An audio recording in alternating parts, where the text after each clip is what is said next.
कार्तिक पूर्णिमा के मौके पर रायपुर के महादेव घाट पर पुन्नी मेले की शुरुआत हो गई है। इस दौरान सीएम बघेल ने भी महादेव घाट पर आस्था की डुबकी लगाई।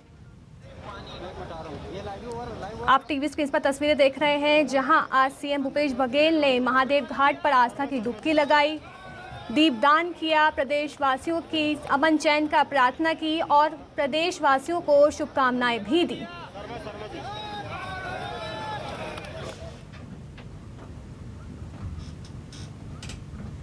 कार्तिक पूर्णिमा के मौके पर आज से रायपुर में पुन्नी मेले की शुरुआत हो गई है। इस मौके पर सीएम भूपेश बघेल ने सुबह सुबह खारून नदी के महादेव घाट पहुंचकर आस्था की डुबकी लगाई। खारून नदी में कार्तिक स्नान करने के बाद सीएम बघेल ने ऐतिहासिक हटकेश्वर महादेव मंदिर में महादेव का जलाभिषेक कर पूजा अर्चना भी की और प्रदेशवासियों की सुख समृद्धि के लिए प्रार्थना भी की।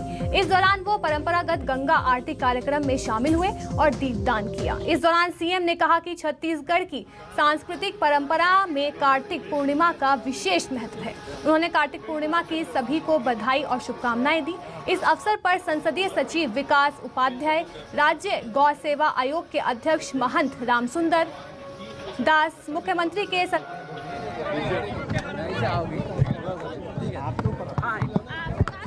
थोड़ा नीचे कर लीजिए, आज पूरे दुनिया में जहाँ भी सिख समाज के लोग निवास कर रहे हैं, सभी गुरुद्वारों में आज संगत की जा रही है और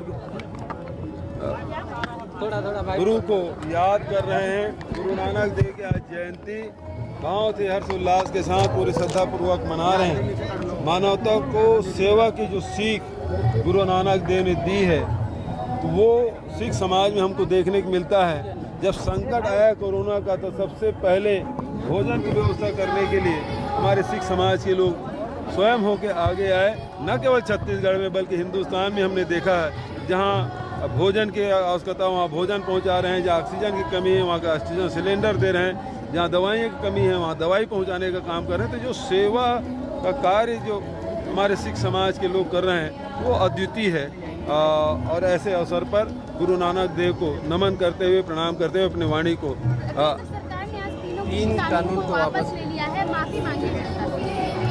देखिए, ये तो लगातार किसान अपनी मांग पे अड़े हुए थे। 3 काले कानून वापस लेने की बात कही जा रही थी, लेकिन भारतीय जनता पार्टी और सत्ता में बैठे हुए लोगों ने आंदोलनकारियों को कभी ठलुआ कहा, कभी दलाल कहा, कभी पाकिस्तानी समर्थक कहा, कभी आतंकवादी कहा।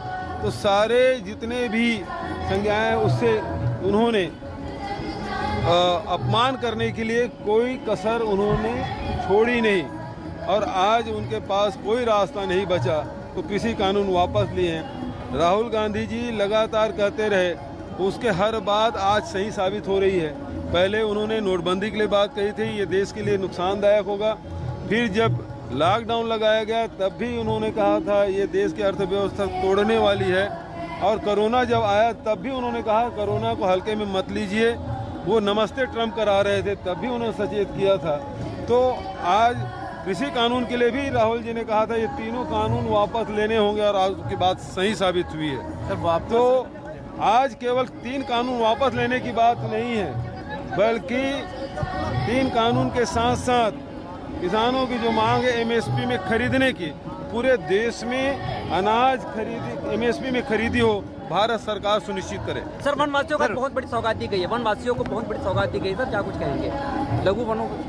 लघु उपज तो हमारे छत्तीसगढ़ में 52 प्रकार के खरीदे हैं। पूरे देश का 74% हमारे छत्तीसगढ़। दिल्ली जा रहे हैं, दिल्ली जा रहे हैं। कल स्वच्छता में पूरे देश में 239 जो पुरस्कार है उसमें 67 पुरस्कार केवल छत्तीसगढ़ को मिल रहा है। लगातार तीसरे बार हमको प्रथम पुरस्कार दिया जा रहा है।